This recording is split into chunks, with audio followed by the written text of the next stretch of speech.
नमस्कार, body and mind में आपका स्वागत है। आज हम जो इशू पे डिस्कस करने वाले हैं उस चीज़ का हम अक्सर ज़्यादा ध्यान नहीं देते।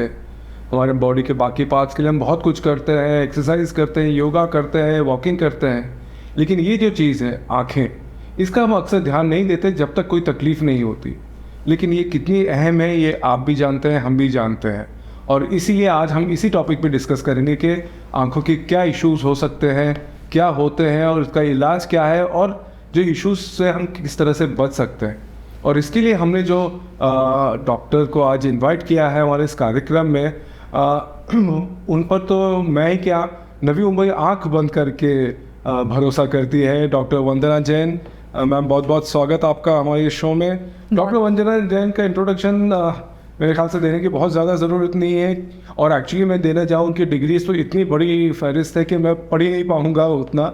Advance eye hospital and institute इन्होंने जो इस्टेब्लिश किया नवी मुंबई में, सभी जानते हैं कितना पॉपुलर हुआ है, एंड भरमार रहती है लोगों की वहाँ पे। एंड ऑफ कोर्स अब वो डॉक्टर अग्रवाल आई हॉस्पिटल का एक यूनिट बन गया है। डॉक्टर वंदना जैन अभी और लार्ज स्केल तरीके पूरे भारत में अपना जो एक्सपर्टीज़ है उसे फैला रही हैं। And why not, after fellowship L Prasad से और हार्वर्ड से, MBA स्टैनफोर्ड से, कोई जगह आपने छोड़ी नहीं ma'am. And so welcome to the programme, बहुत बहुत स्वागत है आपका। आँख की जो बात करें, जो कि ऑफकोर्स आपका एक्सपर्टीज़ है, कितनी अहमियत रखती है? आई थिंक आँखें जो हैं, हम सब जानते हैं it is one of the senses, और आँखों से ये कहा जाता है कि हमारी जितनी लर्निंग होती है और जितना हम सीखते हैं 85% वो लर्निंग हमारी आँखों से होती है। तो आँखें ऑफ कोर्स बहुत बहुत अहमियत रखते हैं, और इस चीज़ की जो नॉलेज है मुझे सबसे पहले तब हुई जब मेरे जो पिताजी हैं, जब मैं कॉलेज में थी तब उनकी एक आँख को उनको बचपन से दिखाई नहीं देता था, जो उनको पता ही नहीं था। अच्छा। और दूसरी आँख का उनको ऑपरेशन हुआ, और ऑपरेशन के बाद उनको ऑलमोस्ट 15 दिन तक कुछ दिखा नहीं। तो 15 दिन जब उन्होंने ऑलमोस्ट एक अंधे की तरह जब अपनी ज़िंदगी बिताई, तब माई यंग माइंड रियलाइज्ड कि जिस आँख को हम इतना इग्नोर करते हैं वो एक्चुअली में हमारे लिए कितना इम्पॉर्टेंट है। और मैं सबको बोलूँगी कि अगर आप सही में जानना चाहते हैं आँखें कितनी इंपॉर्टेंट है, खाली 10-15 मिनट अपनी आँख पे पट्टी लगाकर अपने कोई भी काम करने की कोशिश कीजिए, एंड आपको रियलाइज़ होगा कि जेन्युइनली आँखें हमारी बहुत बहुत बहुत इम्पॉर्टेंट हिस्सा है हमारी बॉडी का। सही बात है, और इसलिए आप कॉर्निया कैटरैक्ट रिफ्रैक्टिव सर्जन बन गए? जी बिल्कुल। मेरे पिताजी की वो हालत देखकर मैंने तभी डिसाइड किया कि मैं आँखों की ही डॉक्टर बनूँगी। डॉक्टर ये बताइए, जो आंखों की हम बात कर रहे हैं, आपको जैसे आपने कहा बहुत सही बात है, 10-15 मिनट अगर हम आंख बंद कर लें तो कुछ नहीं कर पाएंगे एब्सोल्युटली। पहले जैसा हम देखते थे, बहुत ही सिंपलिस्टिक तरीके से हम देखते थे कि यार दूर का नहीं दिखता है, पास का नहीं दिखता है, चश्मा लग जाता है, ये होता। और ये होता था कि जो उम्र वाले हैं नॉर्मली उन्हीं के बारे में बात कही जाती थी कि चश्मे लगते हैं। आज जो अगर हम बात करें तो बच्चों में बहुत ज़्यादा हमें चश्मे वाले बच्चे दिखाई दे रहे हैं, आँखों के इश्यूज़ दिखाई दे रहे हैं, ये क्या कारण? सो आई थिंक अगर आप देखेंगे कि हमारी जो ह्यूमैनिटी है, जो हमारा प्रोग्रेस हुआ है ओवर द ईयर्स, उसमें बहुत सारे चीज़ें चेंज हो गई हैं। जब आप और मैं, जब हम बच्चे थे तो हम स्कूल से पहली चीज़ आके बाहर भागते थे और खेलने के लिए जाते थे अपने दोस्तों के साथ। लेकिन आज के दिन पे आप देखो, बच्चे जब स्कूल से वापस आते हैं उसके बाद फर्स्ट थिंग जो वो लोग करते हैं वो एक मोबाइल उठा लेते हैं या आईपैड उठा लेते हैं, या उनके गेम्स खेलते हैं, या उसके ऊपर वीडियोस देखते हैं, या कुछ भी करते हैं। सो जो पहले के ज़माने में हमारा पास का एक्टिविटी, नियर एक्टिविटी जिसको हम बोलते हैं, वो हमारा बहुत कम होता था, and it was restricted to school work, कि भाई हमें होमवर्क मिला है, हमें होमवर्क ख़त्म करना है, बस उतना ही। नहीं तो हम टीवी देखते थे या हम बाहर खेलते थे। आज के दिन पे जो नियर एक्टिविटी है वो बच्चों का मेजरली वो उस चीज़ पे स्पेंड कर रहे हैं। मोबाइल है, आईपैड्स हैं, कंप्यूटर्स हैं, या बुक्स हैं, जब जो भी आप कहिए। So the more children spend time with near activity, specially mobile जैसी डिवाइसेस, उसके कारण जो है जो इंसिडेंस ऑफ मायोपिया, जिसको हम बोलते हैं फार साइटेडनेस की, मतलब दूर का दिखाई नहीं जो दे रहा है, तो उसमें फिर बच्चों को मोर एंड मोर चश्मा लग रहा है। जो इंसिडेंस था इस चीज़ का जब हम बच्चे थे तो लेस देन 5% था। आज के दिन पे 25 से 30% है, डिपेंडिंग ऑन कि अर्बन सेटिंग्स हैं कि रूरल सेटिंग्स हैं। रूरल सेटिंग्स में अभी भी कम है क्योंकि वहाँ पे बच्चों के पास डिवाइसेस नहीं हैं, तो अभी भी वहाँ पे बच्चे बाहर खेलते हैं। पर अर्बन सेटिंग्स में जहाँ पे देयर इज़ मोर एफ्लुएंस और जहाँ पे बच्चे ज़्यादा डिवाइसेस के ऊपर ध्यान रखते हैं और बाहर कम जाके खेलते हैं, तो this incidence is actually increasing. So इसीलिए बहुत ही इंपॉर्टेंट पॉइंट आप कह रही हैं. और सिर्फ स्कूल गोइंग बच्चों के नहीं, आज तो हम देख रहे हैं कि छोटे छोटे बच्चे मोबाइल जिस तरह से वो ऑपरेट करना है, शायद मुझे भी नहीं आता है इस तरह से कह रहे हैं, बट वो चिपके ही हैं. उनको खिलाया जा रहा है, कुछ भी किया जा रहा है, बट वो मोबाइल पे हैं. ये जो है बेसिकली क्या है, क्योंकि बोलते हैं कि क्या उसके रेस की वजह से इश्यूज हो रहे हैं या एग्जैक्टली टेक्निकली क्या रीजंस हैं? So exactly, it's not because of the rays, even though rays are also slightly harmful, but it is because of the fact that when we are looking at anything close to our eyes, तो हमारी आँख के अंदर कुछ muscles होती हैं जिनको हम बोलते हैं ciliary muscles, and there is a mechanism called accommodation. So वो अकोमोडेशन एक्टिवेट हो जाता है. जितना देर तक हम पास की चीज़ को देखते रहते हैं, द अकोमोडेशन इज़ एक्टिवेटेड. सो धीरे धीरे क्या होता है, this mechanism of accommodation is what results in myopia over a period of time, because our eyes are actually not made so much for near activity as they are made for distance activities. अगर आप देखेंगे हमारे जो actually बहुत ज़्यादा पूर्वज जो थे, दे वर हंटर गैदरर्स. उनको पास के ज़्यादा काम होते ही नहीं थे, वो सब ज़्यादा दूर के काम करते थे. लेकिन हमारी जो प्रोग्रेशन हुई है हमारी हमारी ह्यूमैनिटी की, उसमें पास का काम ज़्यादा हो गया है, और अभी आजकल की जनरेशन के लिए तो बहुत ज़्यादा हो गया है. So because of this mechanism of accommodation which is activated for longer hours, this myopia progression increases. तो ये बच्चों का तो है, एडल्ट्स में भी है. आज हमारे काम जो है लैपटॉप्स पे, पीसीज पे है, तो ये भी एक फिर ये रीज़न हो जा रहा है. Absolutely. हम उसी के सामने बैठे हैं. Absolutely. In fact, young adults, दो चीज़ें हो रही है. एक तो उनमें भी मायोपिया जो है, जिनको कभी पहले चश्मा नहीं था, फर्स्ट टाइम वो लोग चश्मा पहन रहे हैं इन देयर यंग एडल्टहुड, मतलब इन देयर 20s और इन देयर 30s, क्योंकि उनका भी अगर वो 8, 9, 10 घंटे स्क्रीन के सामने हैं और बिल्कुल ब्रेक्स नहीं ले रहे हैं प्रॉपर, तो ये प्रॉब्लम उनको भी फेस करनी पड़ती है. Secondly, the problem that they are facing is of dryness. Digital eye strain एक टर्मिनोलॉजी हम लोग यूज़ करते हैं जिसमें बहुत सारी चीज़ें आ जाती हैं. आँख में दर्द होना, आँख में ड्राइनेस फील करना, हेडेक फील करना, नेक में दर्द फील करना, ये सारी चीज़ें जो हैं ये एक्सेसिव स्क्रीन टाइम के कारण ही यंग एडल्ट्स फेस करते हैं. और इसका सोल्यूशन एक्चुअली बहुत सिंपल है. क्या है वो सोल्यूशन? सी, बिकॉज अगर मैं आपको बोलूँ आप कंप्यूटर यूज़ मत करो, वो पॉसिबल नहीं है. आपका काम है. हाँ, exactly right. So that's what all young adults come and tell us कि doctor we can't do without screens, हमें काम तो करना ही पड़ेगा. एंड सही बोल रहे हैं. सो उसका सोल्यूशन ये है कि एक तो जो कम कर सकते हैं, जो हम स्क्रीन का टाइम जितना ज़रूरी है उतना कीजिए और जितना ज़रूरी नहीं है वो कम कर दीजिए. That's number 1. नंबर 2, स्क्रीन पे जब भी आप बैठते हैं ब्रेक्स लीजिए.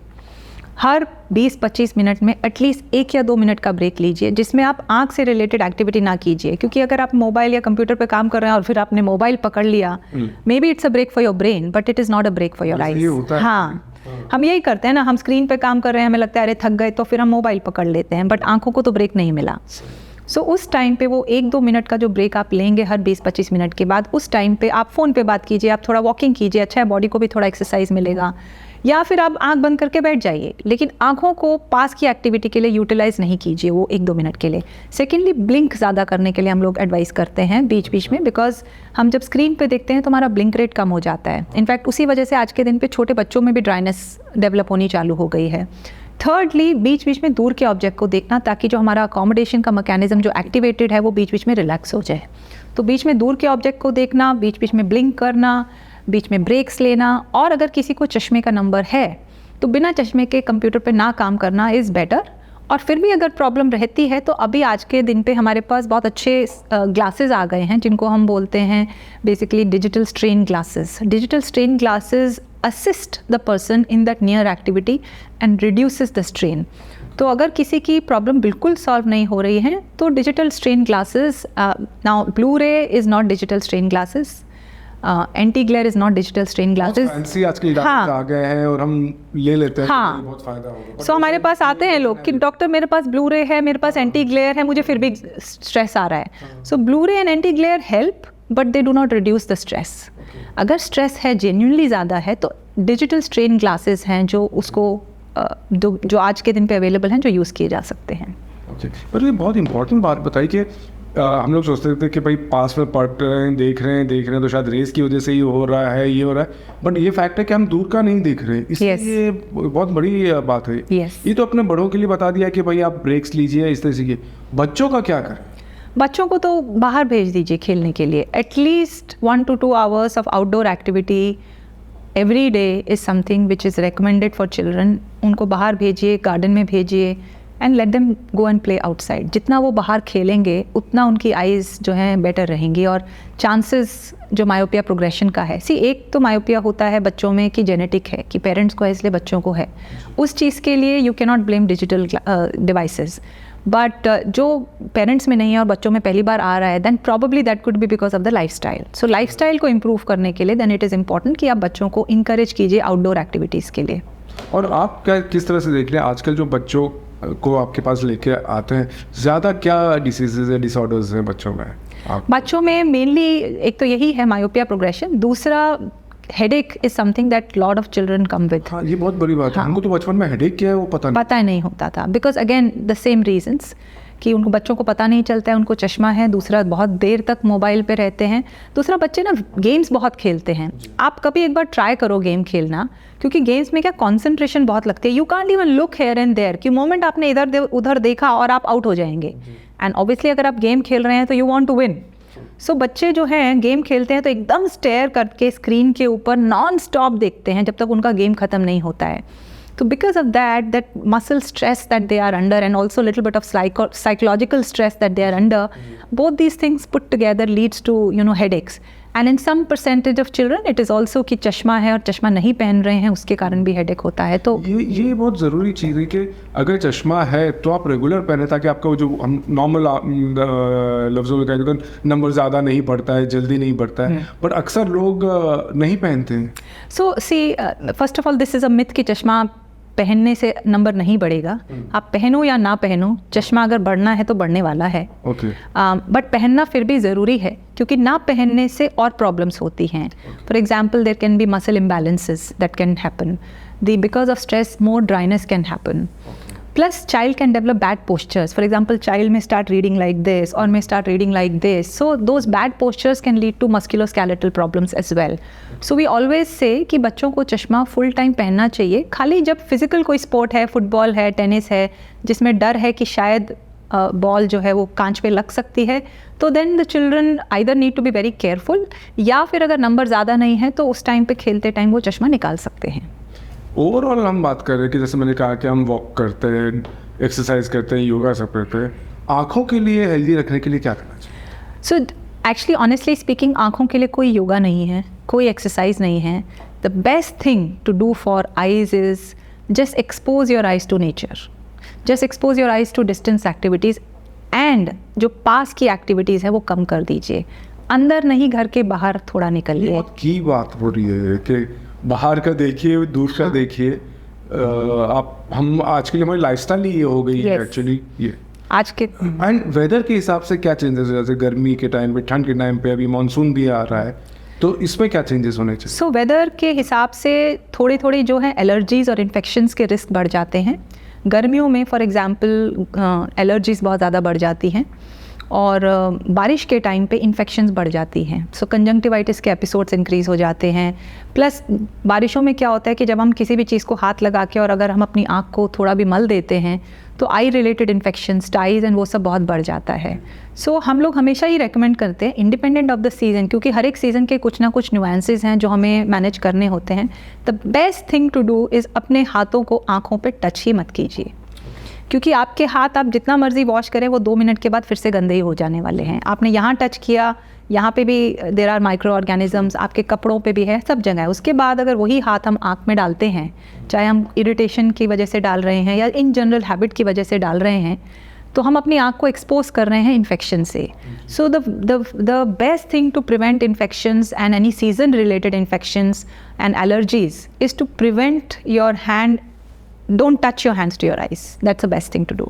एलर्जी की जो आप बात कर रहे हैं वो भी एक बहुत इंपॉर्टेंट हो जाता है कि कुछ एनिमल्स से होते हैं, जैसे कैट्स वगैरह रखते हैं तो अक्सर आँखों पे असर हो जाता है. ये क्या रीज़न? यही है कि हाथ टच हो रहे हैं या नहीं. सो सी हाथ टच होने से इन्फेक्शंस का रिस्क होता है. Allergies yes it can increase but not because of the hand touching.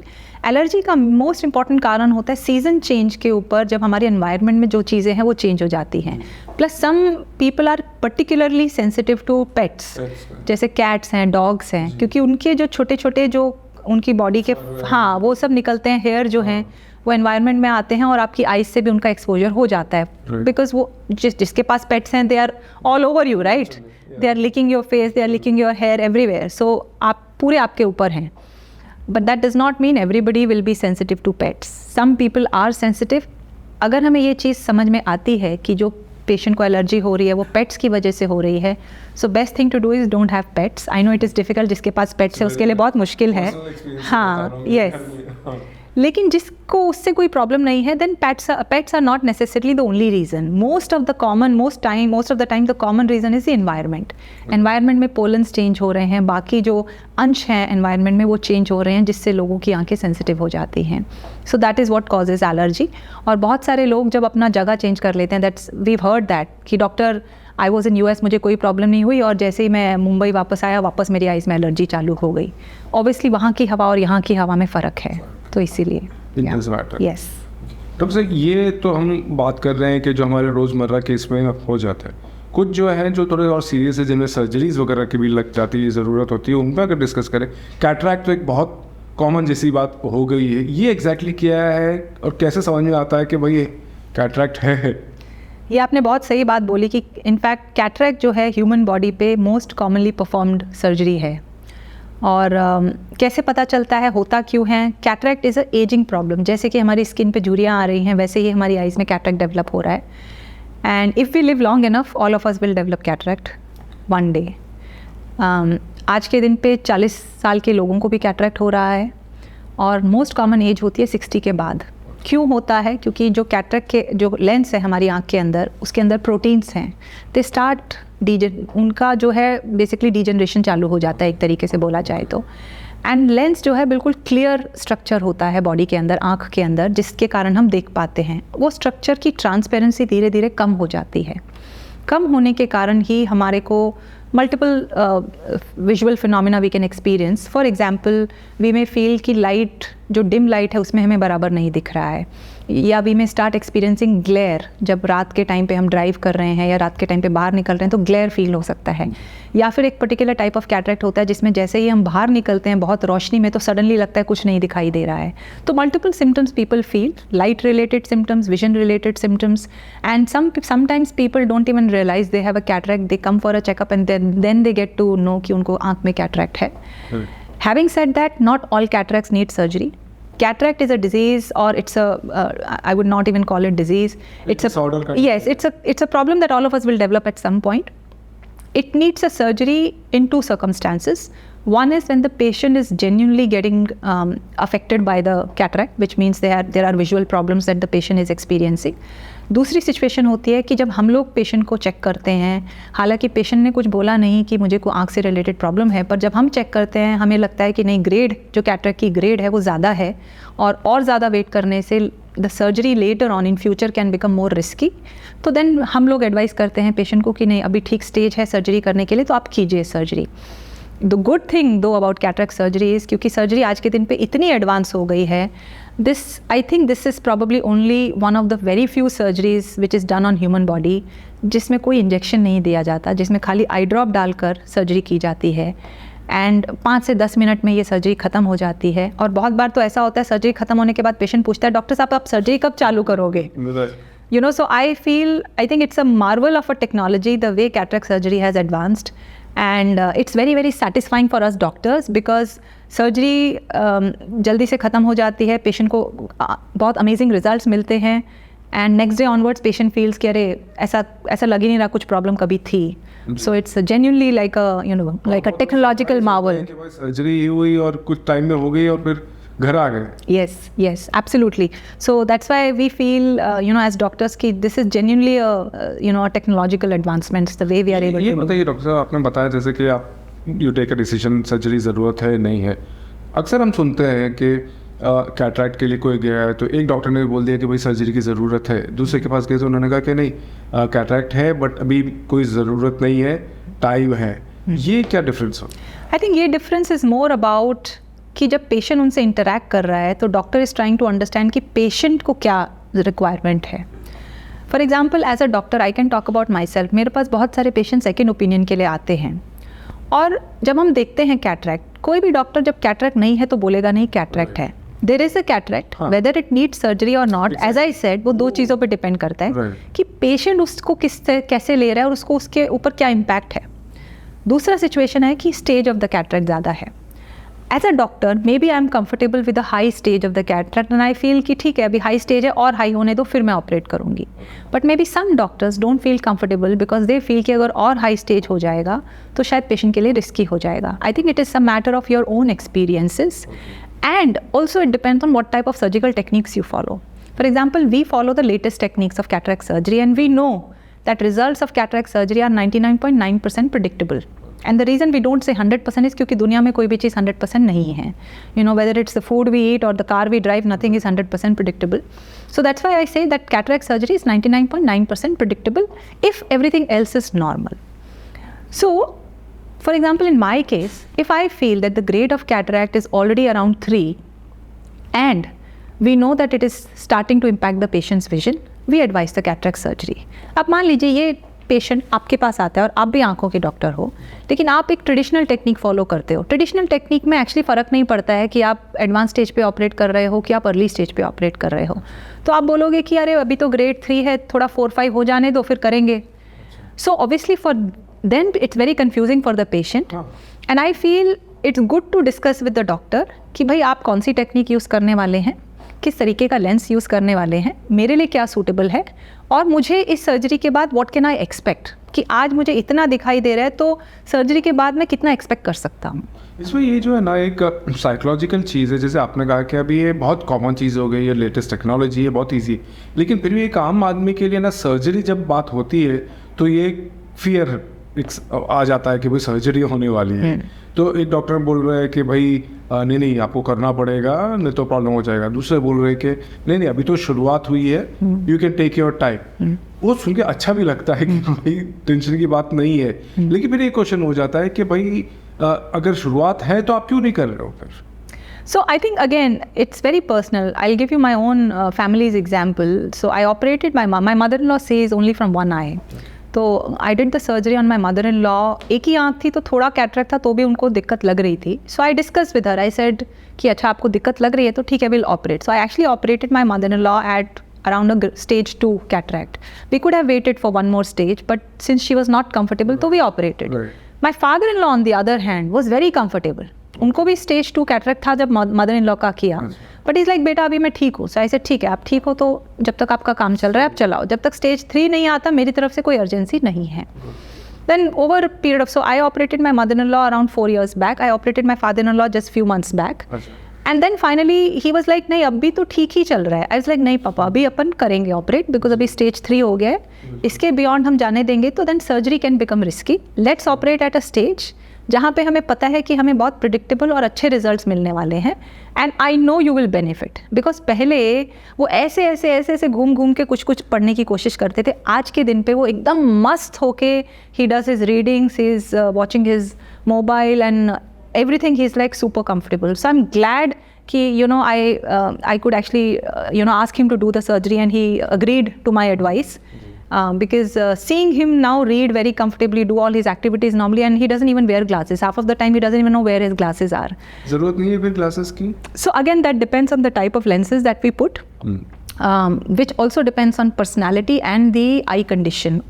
कुछ आई कंडीशंस ऐसी होती हैं जिसमें हम हर तरीके के लेंसेज नहीं डाल पाते हैं, but conditionally person is absolutely 100% normal, then we can put any type of lenses. Broadly 3 तरीके के लेंसेज होते हैं. Monofocal means that we can give clarity for one distance, and for example दूर के लिए हम बिना चश्मे के भी काम चला सकते हैं और पास के लिए फिर हम लोग चश्मा लगा सकते हैं. Multifocal trifocal is one category जिसको मैं एक ही साथ डाल देती हूँ, जिसमें ऐसा होता है कि वो लेंसेज के अंदर रिंग्स होते हैं. So each ring has a different power, जिसके कारण हम डिफरेंट डिस्टेंसेस पे फोकस कर पाते हैं, तो हमारा लगभग बिना चश्मे के काम चल जाता है. Those lenses have some disadvantages as well. थोड़ा सा नाइट टाइम में ग्लेयर और हेलोस का प्रॉब्लम जो है थोड़ा ज़्यादा अपने को एक्सपीरियंस होता है. So that's why the personality of a patient is extremely important, जिसको हम मल्टीफोकल या ट्राईफोकल एडवाइस करें. और जो थर्ड कैटेगरी होती है उसको हम बोलते हैं extended depth lenses. Extended depth में क्या होता है कि जो इंटरमीडिएट है और दूर है वो बिना चश्मे के काम चल जाता है, लेकिन पास के लिए थोड़ा बहुत चश्मा लगाना पड़ता है.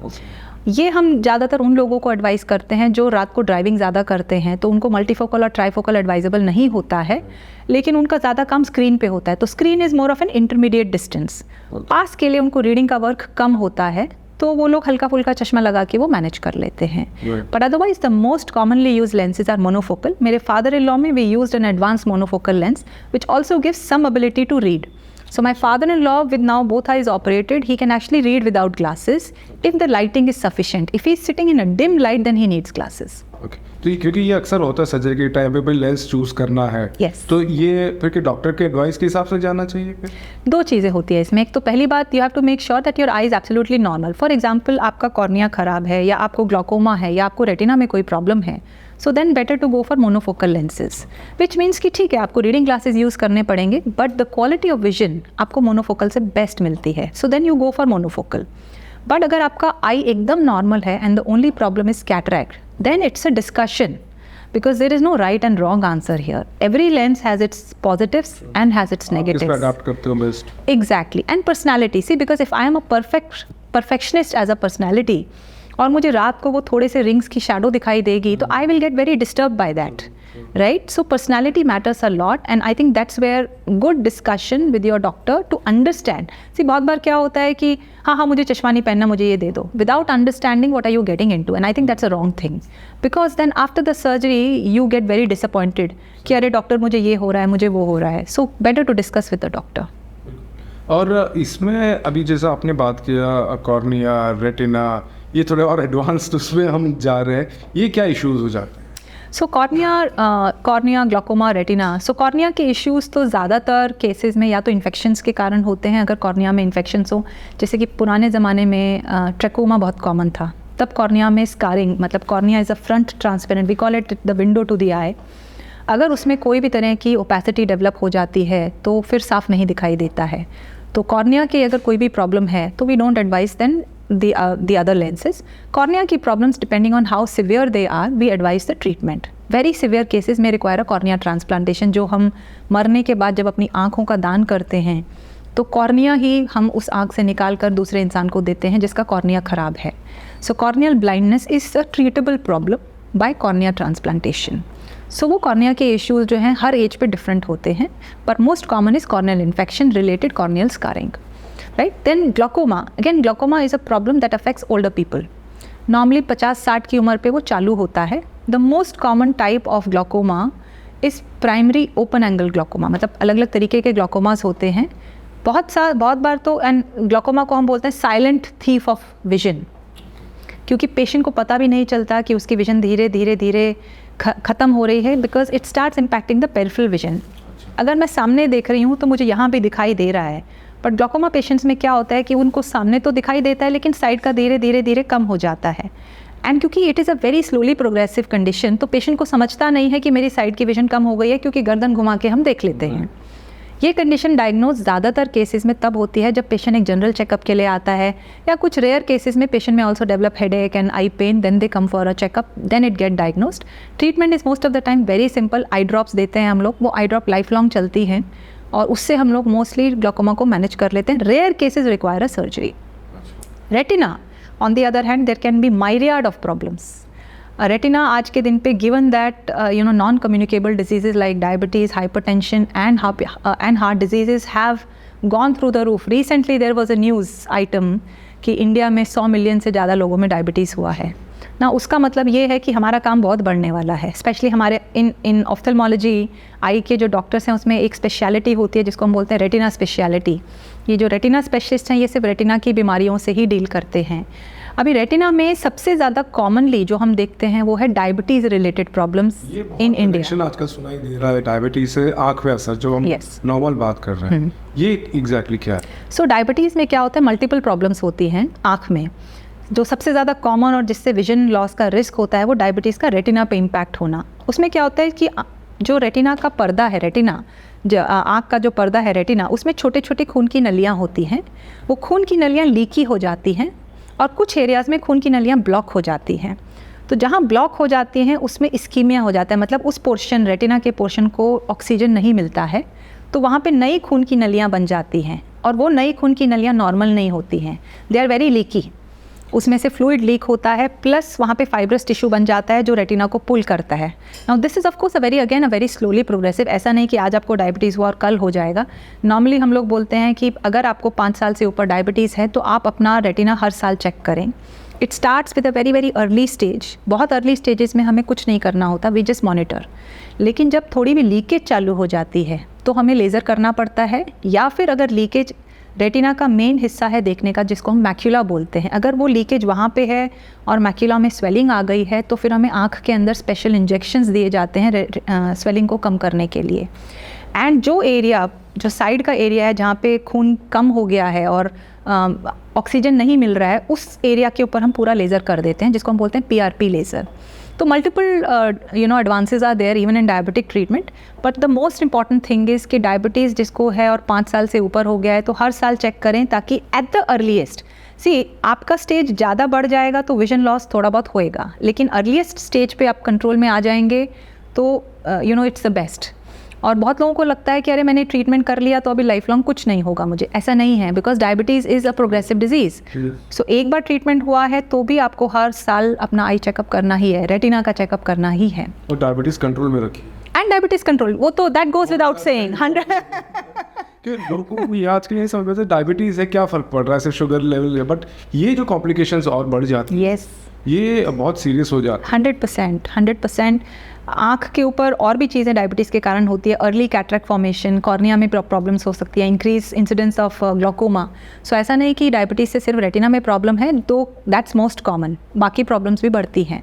एक तो रेटिना में डायबिटीज़ की वजह से प्रॉब्लम होती है, सिमिलरली हाई BP की वजह से प्रॉब्लम्स होती हैं. कभी कभी खून की नली पूरी ब्लॉक हो जाती है, जिसको हम लोग बोलते हैं blood vessel occlusion. It can B partial occlusion, it can B complete occlusion, और वो ज़्यादा कंप्लीट ओक्लूजन है और सिवियर है तो it can even cause vision loss. तो इसलिए ब्लड प्रेशर को भी कंट्रोल में रखना बहुत ज़रूरी है. और हार्ट डिजीज़ के कारण पर से आँख में डायरेक्ट कोरिलेशन नहीं है, बट बिकॉज हार्ट डिजीज़ के साथ हाइपरटेंशन एंड डायबिटीज़ यूजली साथ में एसोसिएटेड होता है, that's why even heart disease वाले पेशेंट्स को भी रेटिना अपना चेक करते ही रहना चाहिए. ये तो हो गया नॉन कम्युनिकेबल डिजीज़ से रिलेटेड रेटिनल प्रॉब्लम्स. दूसरी जो रेटिनल प्रॉब्लम्स होती हैं जो ज़्यादा कॉमन है ओल्ड एज में, these are degenerative conditions of retina, जिसमें सबसे कॉमन होती है एज रिलेटेड मैक्यूलर डीजेनरेशन. उसमें भी मल्टीपल टाइप्स की होती है. वो एक टाइप होती है जिसमें हमें कुछ नहीं करना होता है, हम सिर्फ ऑब्जर्व करते हैं और पेशेंट को एडवाइस करते हैं that they should eat antioxidant rich food. For example fruits and vegetables which are green, yellow, red, orange in color. They are rich in beta carotene, which is a very good antioxidant for eyes. Plus all kinds of berries, like strawberry, blueberry, raspberry. All these berries are also high in antioxidants. So ये सारे खाने के लिए हम encourage करते हैं. और अगर पेशेंट बोलता है कि डॉक्टर आप सप्लीमेंट भी दे दो, तो we have antioxidants specifically for eye जो हम recommend करते हैं पेशेंट को. So वो एक बीमारी है, लेकिन उसकी जो सिवियर स्टेज है, अगर वो बीमारी सिवियर स्टेज में चली जाती है तो अगेन पेशेंट में रिक्वायर लेजर्स, में रिक्वायर PDT ट्रीटमेंट, में रिक्वायर एंटी VEGF इंजेक्शंस जो मैंने आपको डायबिटीज़ के लिए बताया था. उसी तरह से इसके लिए भी इंजेक्शंस होते हैं जो आँख के अंदर दिए जाते हैं. रेटिना के सामने वो दवाई आ जाती है तो वो उसको कंट्रोल में करती है. बट जिसको सिवियर स्टेज आ जाती है उसकी फिर some amount of significant vision loss can happen उन पेशेंट्स को. ये जो आपने बताया, ये तो हमारे लाइफ के दौरान ये सब इश्यूज़ हो रहे हैं. कुछ हैं जो बच्चों का पैदाइशी जो इश्यूज़ होते हैं आँख के, विजन का इशू है, बाकी है, क्या वो क्योरेबल हो सकता है? So again it will depend on कि जो कंजेनाइटल प्रॉब्लम है, जो एट बर्थ प्रॉब्लम है, वो किस तरीके की प्रॉब्लम है. अगर if let's it's a cataract, so congenital cataracts are fairly common. अगर कंजेनाइटल कैटरैक्ट है, the earliest we operate it the better it is, because बच्चे की विजन डेवलपमेंट फर्स्ट 4 months में मैक्सिमम होती है. तो जितना जल्दी वो कैटरैक्ट आइडेंटिफाई हो जाए और ऑपरेट हो जाए, उतना ही विजन डेवलपमेंट जो है रेगुलर तरीके से बच्चे की डेवलप हो सकती है. So that is a completely treatable problem. Second common problem in children is squint, that is जिसको हम बोलते हैं आँख का टेढ़ापन. तो बहुत एडल्ट्स में और बहुत पेरेंट्स में ये एक मिसकंसेप्शन है कि अगर आँख में टेढ़ापन है तो उसको ऑपरेशन की ज़रूरत नहीं है और ऑपरेशन जो है बड़े होके करना चाहिए. वो भी गलत है. That's again a myth. Squint, depending on the type of squint, ideally should be operated at the earliest. Even if your child is 1 year old, 2 year old, 3 year old, does not matter. If it needs a surgery, I would encourage the parent should meet the squint specialist. Again, we have specialists. Now we have a specialist of everything. We have retina specialist, we have squint specialist. So meet a squint specialist, and if the squint specialist advises कि हाँ surgery करने से बच्चे को benefit है तो 100% कर लेनी चाहिए स्क्विंट Okay, सर्जरी। हो सकता है। 100% absolutely. It squint depending on the type of squint is a treatable problem. ये बच्चों के जो खास तौर से जो न्यूबॉर्न की मैं बात कर रहा हूँ, ये कैसे, क्योंकि बच्चा तो बोल नहीं पाता है कुछ नहीं, समझ में कैसे आता है कि बच्चों को नहीं दिखाई दे रहा है या कुछ और इश्यूज़ हैं, ये कैसे समझें? सो इसमें दो चीज़ें होती हैं। एक तो जो पीडियाट्रिशियंस हैं, जब बच्चा पैदा होता है तो पीडियाट्रिशियंस डू सर्टन टेस्ट जिससे उनको थोड़ा समझता है कि बच्चे का आँख नॉर्मल है कि नहीं है। I am not talking at birth unless बिल्कुल ही स्ट्रक्चरली डिफॉर्म्ड आँख है तो पीडियाट्रिशियन को समझता है, वरना किसी को नहीं समझता है। मदर और फादर को धीरे धीरे समझता है basis the interaction of the child with their movements. जो हम बच्चा पैदा होने के बाद उसके ऊपर शक्लें बनाते हैं वो बच्चे को नहीं दिखाई देती हैं, पर धीरे धीरे बच्चे को दिखाई देना चालू होता है। तो अगर आप नोटिस कर रहे हैं कि बच्चा आपके कुछ भी चीज़ों को रिस्पॉन्ड नहीं कर रहा है और वेगली इधर उधर देख रहा है, आप उसको कोई ब्राइट चीज़ दिखा रहे हैं, within 1 month 2 month 3 month also if the child is not responding, then it's a good idea first of all to inform the paediatrician कि देखिए ऐसा प्रॉब्लम हमें फील हो रहा है। Paediatrician can do some test to figure out कि genuinely आँख का प्रॉब्लम है कि कुछ और प्रॉब्लम है, बिकॉज आँखें और ब्रेन बहुत को रिलेटेड होती हैं। तो sometimes it may not be eye problem, it could be a brain related issue. So अगर पीडियाट्रिशियन को भी लगता है कि नहीं आँखों की चेकअप ज़रूरी है तो 100% जो एक पीडियाट्रिक ऑफ्थल्मोलॉजिस्ट, बच्चों के आँखों के स्पेशलिस्ट डॉक्टर्स जो होते हैं उनको दिखाएं और मेक श्योर करें कि बच्चों की आँख में कोई ऐसी प्रॉब्लम नहीं है जिसके लिए ट्रीटमेंट की ज़रूरत है।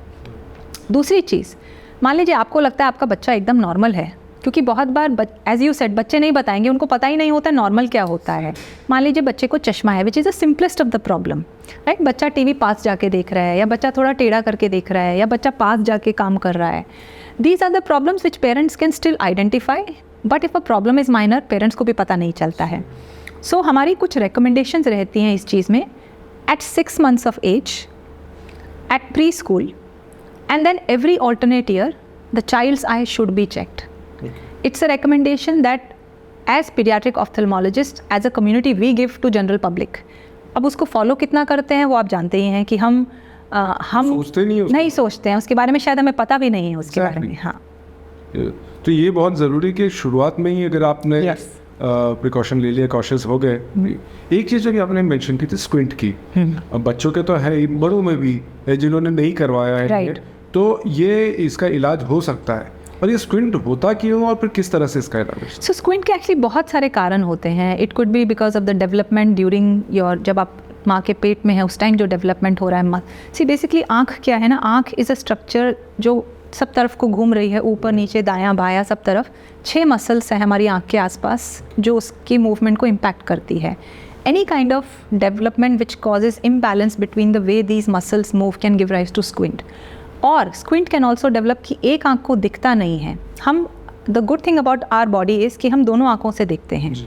मान लीजिए एक आँख को नहीं दिख रहा है तो दैट आई धीरे धीरे वो डेविएट कर जाती है।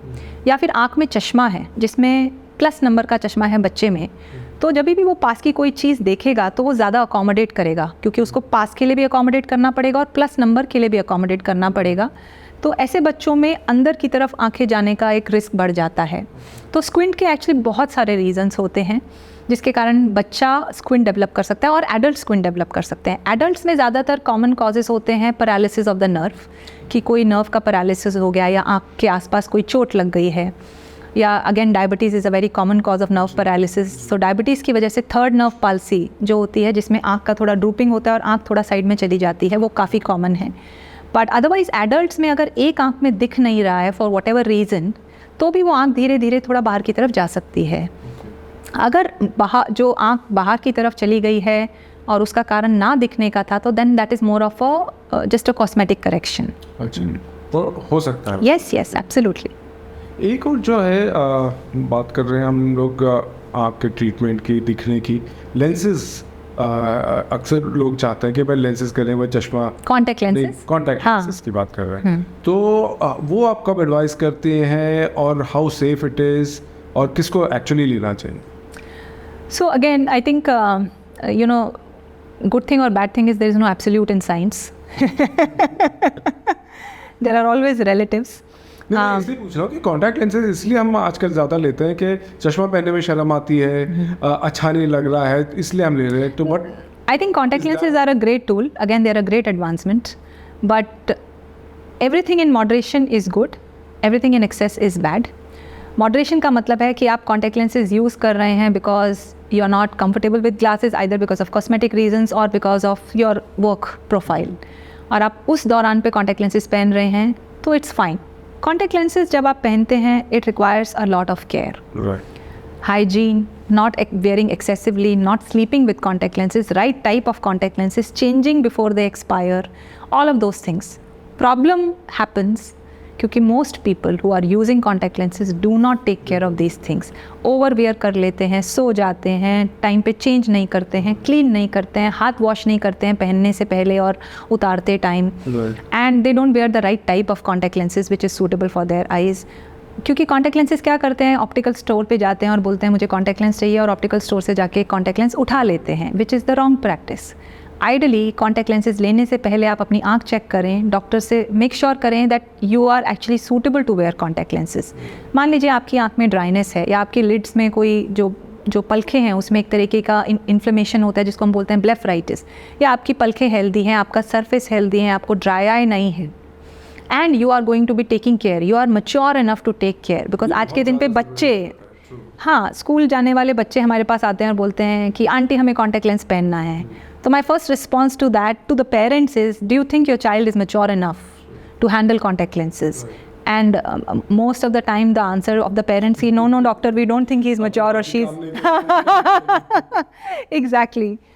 So I feel contact lenses have to be, they are a great tool, and I have used contact lenses myself for almost 10 years of my life.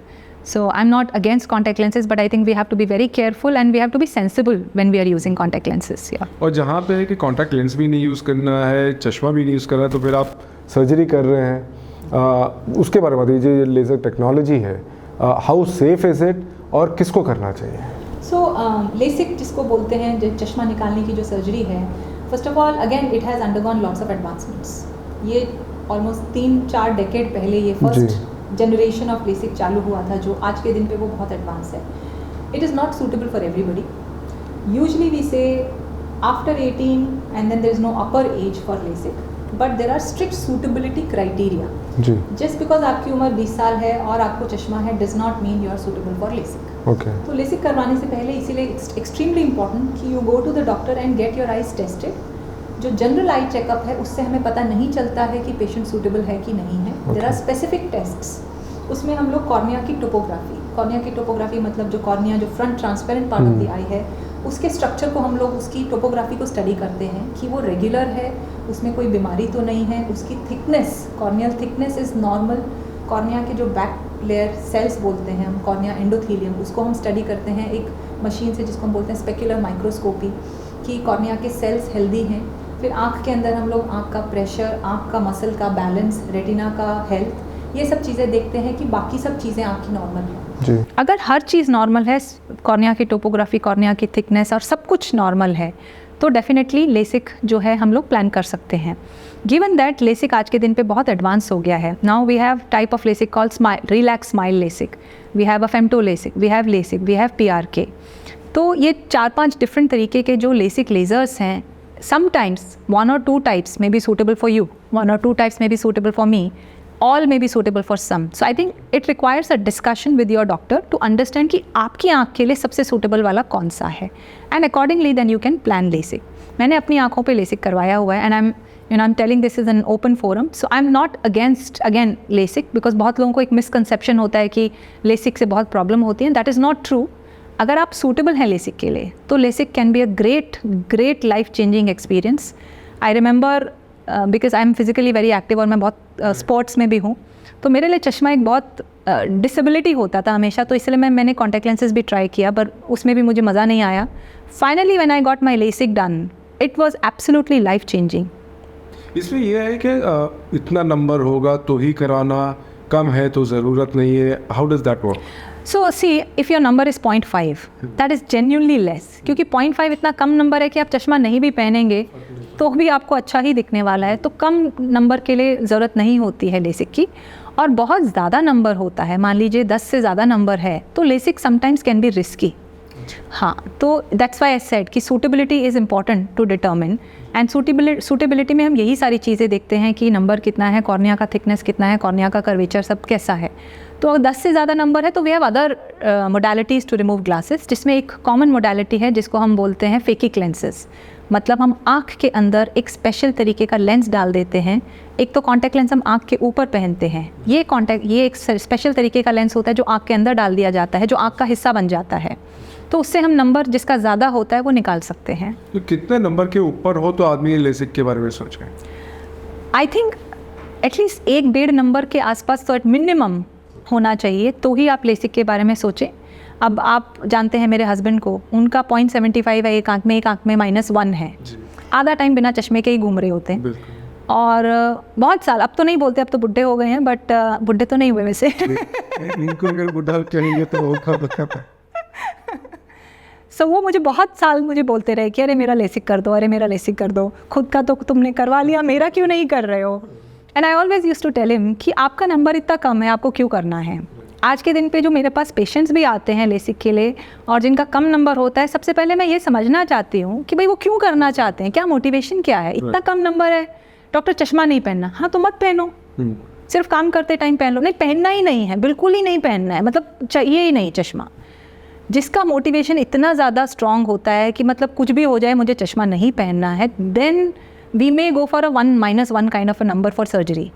उससे कम होता है, एटलीस्ट मैं फिर भी पेशेंट्स को काउंसिल करके, और as doctors of course we can influence patients. तो हम जहाँ पे हमें बहुत नेगेटिव नहीं बताने चाहिए, वहाँ पे बहुत सारा नेगेटिव बता के ऐसे पेशेंट्स को माइंड चेंज कर देते हैं कि आपको लेसिक का ज़रूरत नहीं है। सो आई फील -1 से अगर नंबर कम है तो रियली में, अगर आपको जेन्युइनली, मतलब आपका प्रोफेशन मॉडलिंग है और आप कॉन्टैक्ट लेंसेज नहीं पहन पा रहे हैं और चश्मे को नहीं पहन सकते बिकॉज आपका प्रोफेशन ऐसा है, या फिर आपको ऐसे प्रोफेशन में जाना है जहाँ आपको 6x6 अनएडेड विजन चाहिए, then it is fine, we can operate on lesser numbers also.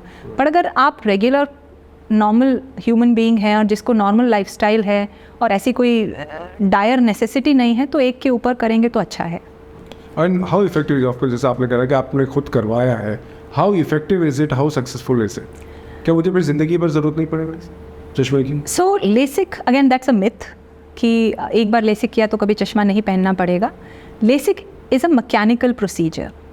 LASIK हमारी कॉर्निया का कर्वेचर जो है उसको चेंज कर देता है, सो दैट जो आज के दिन पे नंबर है हमारा, वो नंबर हमें पहनना ना पड़े।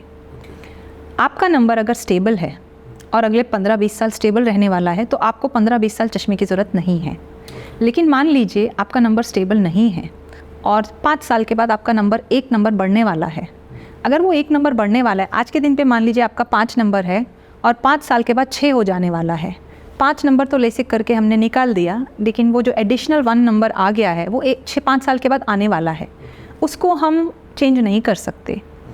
LASIK is not preventing the progression, it is only taking care of the power that we have today. मुझे पता कैसे चलेगा कि 1 नंबर बढ़ सकता है मेरा? अगेन रेगुलर चेकअप्स, प्लस आपको आज बहुत दूर की चीज़ अच्छे से साफ दिखाई दे रही है, थोड़े टाइम में यू विल एक्सपीरियंस कि हाँ उतनी साफ नहीं दिखाई दे रही है। That's one. दूसरी चीज़, after 40 we need reading glasses. मान लीजिए आपने सर्जरी, लेसिक जो लेज़र है वो आपने किया 35 साल की उम्र पे, और आप सोच रहे हो चलो अभी लाइफ लॉन्ग मुझे चश्मा नहीं लगाना पड़ेगा। अगेन दैट्स अ मिसकंसेप्शन, क्योंकि 40 के बाद जो रीडिंग का नंबर है वो तो आने ही वाला है जी। और वो आपको पहनना भी पड़ेगा, depending on off course your requirements. आपकी रिक्वायरमेंट नहीं है, आपको नहीं पहनना है, दैट्स ओके। बट अगर आपको रीडिंग करना है और आपको डिफ़िकल्टी है तो आपको पहनना पड़ेगा। लास्ट में एक जो जानना चाहेंगे कि एक बड़ी चीज़ है कि आँखों की रोशनी, जैसे आपने कहा 10-15 मिनट अगर हम आँख बंद कर लें तो क्या हालात होते हैं, बट जिनकी विजन ही नहीं है, ऐसे लोगों के लिए जो आई ट्रांसप्लांट की जो बात होती है उसके बारे में बताइए कि कैसे हो सकती है, क्या सही में इफेक्टिव होती है, and how life changing is that? So first of all there is nothing called eye transplant, okay, there is only cornea transplant.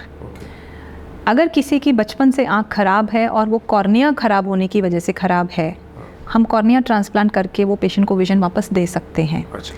But if the reason is something else, मतलब मान लीजिए किसी का पूरा रेटिना डैमेज्ड है या किसी का नर्व प्रॉपर नहीं है, उसको हम आई ट्रांसप्लांट करके विजन नहीं दे सकते हैं। सो जब हम अपनी आइज़ भी मरने के बाद डोनेट करते हैं पूरी आँख को हम ट्रांसप्लांट नहीं करते हैं, ओके सिर्फ कॉर्निया उस पूरी आँख से निकाला जाता है। उस कॉर्निया को ही हम जिस पर्सन को कॉर्नियल ब्लाइंडनेस है, वो कॉर्निया ब्लाइंडनेस पर्सन को वो हम कॉर्निया देते हैं, ये बहुत ट्रांसप्लांट ज़रूरी है करते हैं। समझना, क्योंकि वो एक मिथ ही आप कहें, ये जो फिल्मी स्टाइल है कि भाई आंखें दे दिए, तो ये समझना बहुत ज़रूरी है कि किसको मिल सकती है और क्या सर्कमस्टेंसेस। सो आज के दिन पे कॉर्निया ब्लाइंडनेस बहुत कॉमन है। जी More than 1 million patients are there who need. Now, luckily, cornea eye donation has increased a lot in India, because of which now the incidence has gone down, the prevalence has gone down quite a bit. तो आज के दिन पे specially in the cities हमारी कोई waiting list नहीं है। हाँ, तो जिसको भी कॉर्निया की प्रॉब्लम होती है, within a week to 10 days वो कॉर्निया जिसको हमें ट्रांसप्लांट करना है, वो कॉर्निया हमें मिल जाता है और हम ट्रांसप्लांट कर पाते हैं। But same situation is not there in rural areas, क्योंकि rural areas specially agricultural communities and all, जहाँ पे आई की कॉर्निया की इन्फेक्शन ज़्यादा कॉमन रहती हैं या इंजरीज जहाँ पे ज़्यादा प्रोन हैं, वहाँ पे still today either because the patients don't know that they can still see, or because इतने ज़्यादा लोग हैं कि there is a waiting list or there is no specialist, क्योंकि कॉर्निया ट्रांसप्लांट करने के लिए भी कॉर्निया स्पेशलिस्ट की ज़रूरत होती है। So I think what I will encourage overall as a society is कि मरने के बाद I think all of us should donate our eyes। या तो वो आँख, depending on how healthy that eye is, उस आँख का कॉर्निया किसी और इंसान को विजन दे पाएगा। अदरवाइज जो आँख चाहे हम यूज़ नहीं भी कर पाएंगे, it can be use for research, it can be use for training, because we don't become doctors just like that. हमें बहुत सारी ट्रेनिंग करनी पड़ती है। The initial training is done on the donated eyes. We don't directly go to the patient's eye to do the training. So I would still encourage that we should donate eyes of our loved ones after they are no more. Now, how does it work? मतलब क्या अगर मेरी आँख है तो मुझे ही बोलना पड़ेगा या मेरे बाद मेरे रिलेटिव्स भी बोल सकते हैं? How fast does it happen? Yes, next of the kin जो है, मतलब जो भी आपका, whether it's your wife, husband or your children, they have to give the permission. Yes, they have to give the consent, they have to give the permission, and they have to call the eye bank, because eye bank को नहीं पता चलेगा that you are no more, even though you filled the form, you pledged your eyes. So eye pledging जो हम आज के दिन पे I think बहुत सारे लोगों ने की हुई है, पर उस eye pledging only demonstrates intent to your loved ones that when you are no more, you want to donate your eyes. Okay. That intent is something that your loved ones have to always remember, that मेरे father ने या mother ने, they wanted, it was their wish. So then they have to call, and again a window is important. Within 6 hours if of death, अगर आप call करके eyes को हम collect कर लेते हैं, then those eyes are healthier. Secondly, of course, what is important, which we check once we collect the eyes, is overall how healthy is the cornea. कुछ patients में अगर cornea healthy नहीं होता है, we are still grateful that the family has donated. But at the same time, we may not be able to use it for a transplant. Right. But then वो research के लिए आप use कर सकते Research and training, absolutely. हैं। Right. Finally, concluding, आप हमारे viewers को क्या एडवाइस देना चाहेंगे कि वो आंखें खुली रख के उसका ख्याल रखें?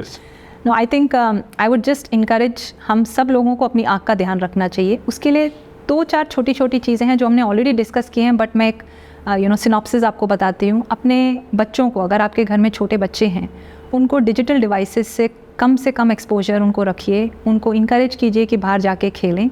मेक श्योर आप उनकी आँखें जो हैं एवरी ऑल्टरनेट ईयर चेक करवाते रहें, ताकि कोई भी प्रॉब्लम हो तो टाइम पे हमें पता चल जाए।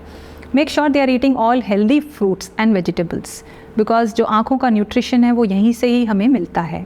If you are a young adult, again चश्मा अगर आपको है तो पहनिए, even though you may not like it, but wearing glasses is a good idea.